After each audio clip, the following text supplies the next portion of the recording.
Alright, ladies and gentlemen, I'm here. Tonight. What the fuck is happening? I'm here tonight to recap Monday Night Raw from tonight, April 29th edition here. The second night of the WWE Draft.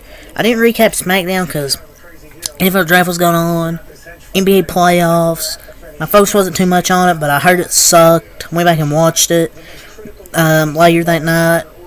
Kind of glad I reviewed Raw more because there wasn't really many changes on SmackDown. I mean, I'm not complaining, but I wasn't expecting many changes on that. I expected more on Raw because there's 2 more rounds, and there's going to be some NXT talent called up, and we did get some NXT talent called up to the main roster.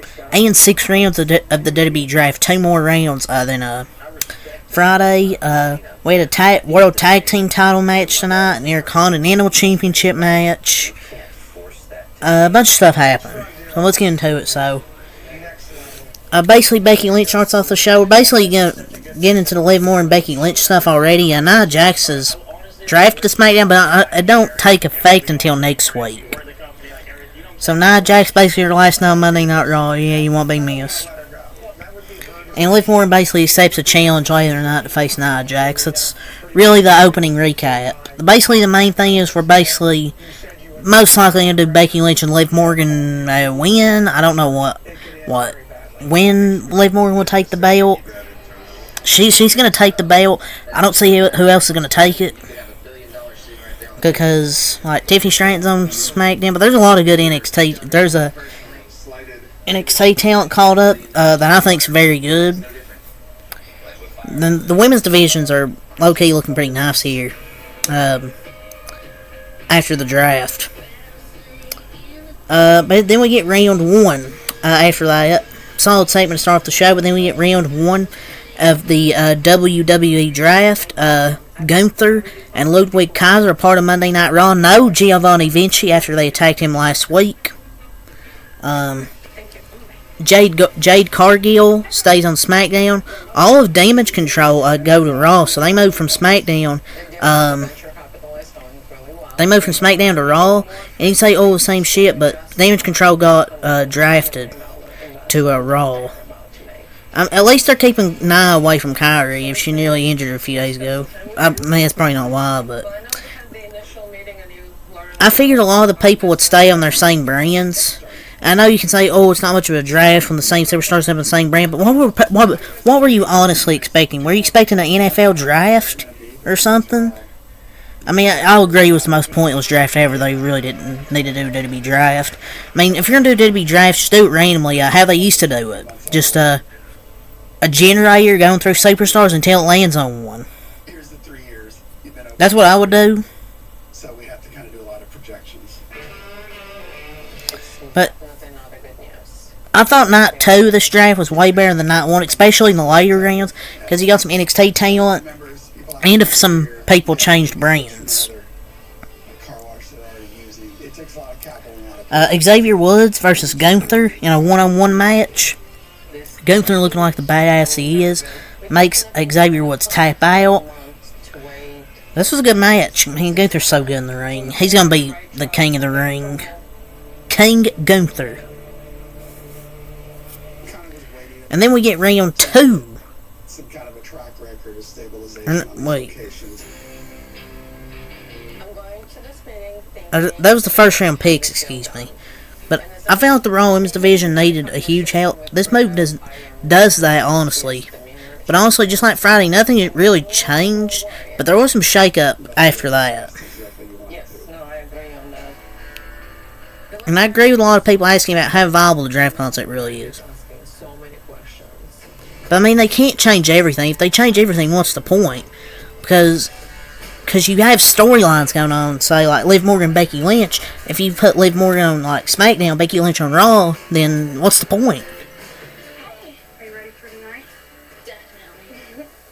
If you want to keep certain feeds and angles exclusive to one show, that will work beautifully and will still give off solid sense, but a hard brand split just doesn't work. Like, you need everyone available to appear on both shows. I mean, they should just get rid of the brand split, honestly, and just have superstars show up on both shows. Round 2 of the WWE draft, CM Punk is on Monday Night Raw, stays on Monday Night Raw, gets drafted before Drew McIntyre. Oh, it's going to be the feud of the year.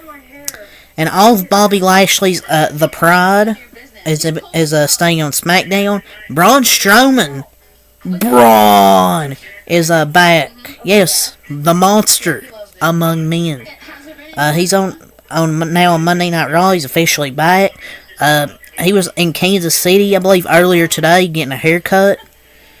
So yeah, figured Braun Strowman was going to show it, but it's good to see him back. He's been gone for a while.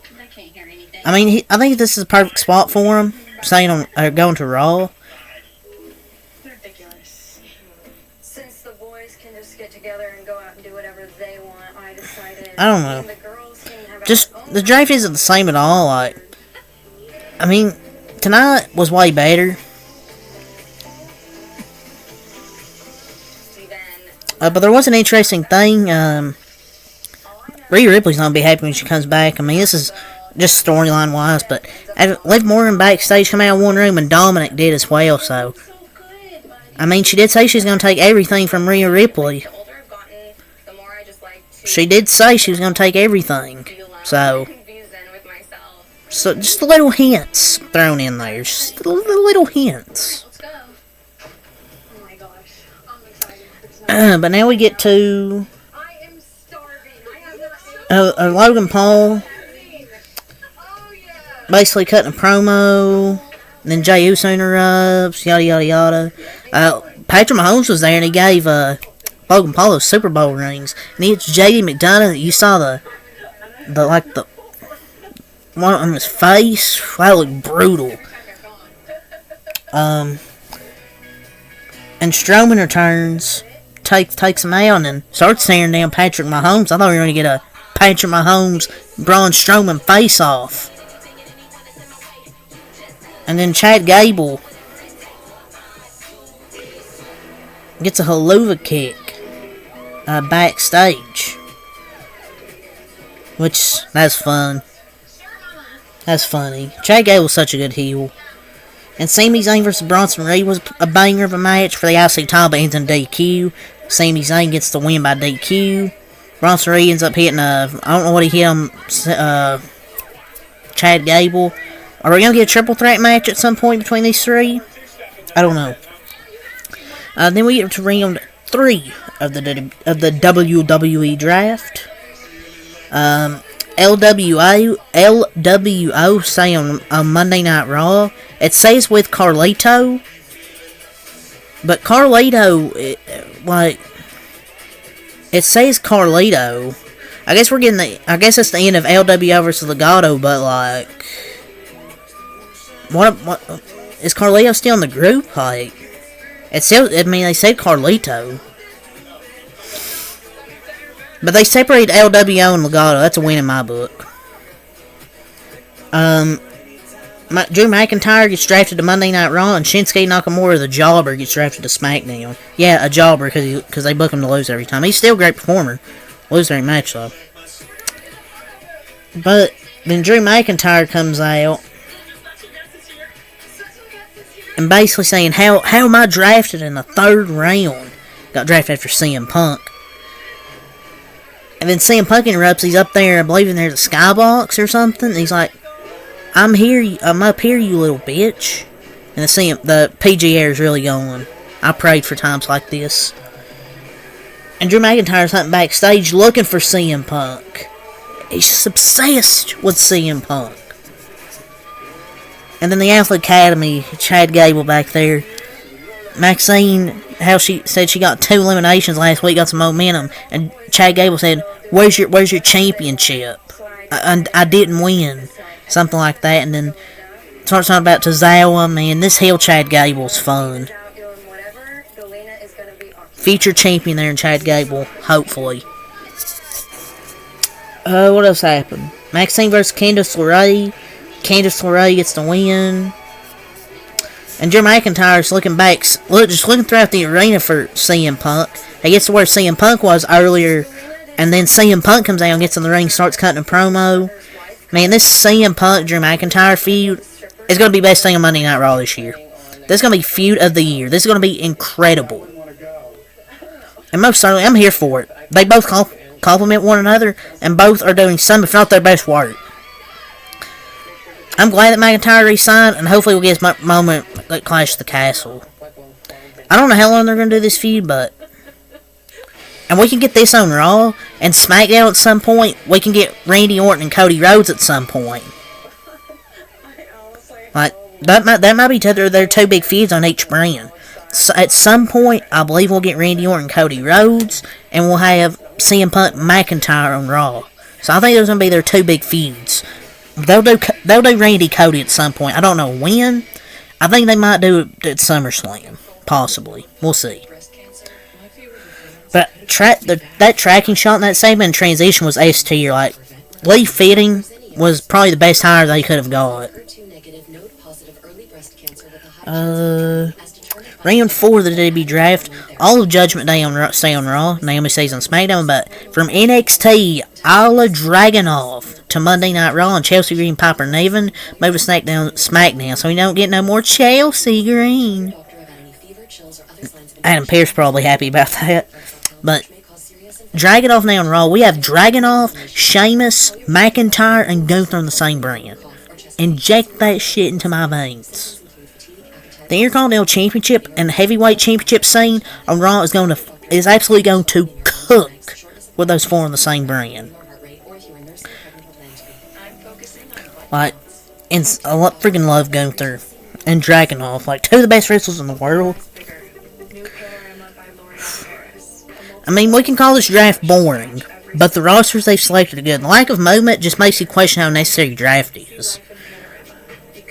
There was movement in the later rounds, which, as expected.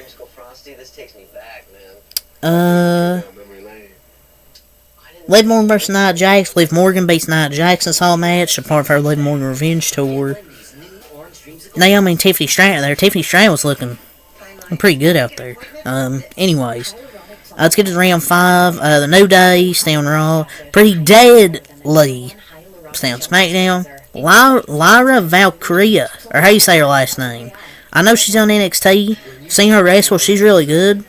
And they had a solid and a really good woman to the roster. I love the move that Triple H has made as far as I love the moves that Triple H made as far as that is concerned tonight. I like what they've done with the women's division. SmackDown's done good. Bayley's finally away from Damage Control, and they added Nia to be the new dominant woman in the division who will inevitably come face-to-face with Jade Cargill at some point. But SmackDown is for the drama, Raw is for wrestling hard hitters. Like, they have so many hard hitters on Raw. I know people be like, oh, Roxanne should have called up, but the champions were protected. I think because she's NXT champion, I think she'll be called up in the summer at some point when she loses to Julia. But that's the 5th round. Candice and Indy also got drafted to SmackDown. So yeah, whatever. The World Tag Titles, Awesome Truth defeat Alpha Academy. Round 6 of the WWE Draft Final Testament got moved to Raw. Tommaso Ciampa and Johnny Gargano DIY to SmackDown, which is good. I think they can they'll win the tag titles over there. Bronson Reed to Raw, back to Raw, and Blair Davenport called from NXT. No, she's really underrated. She's underrated. I think it's a great call-up.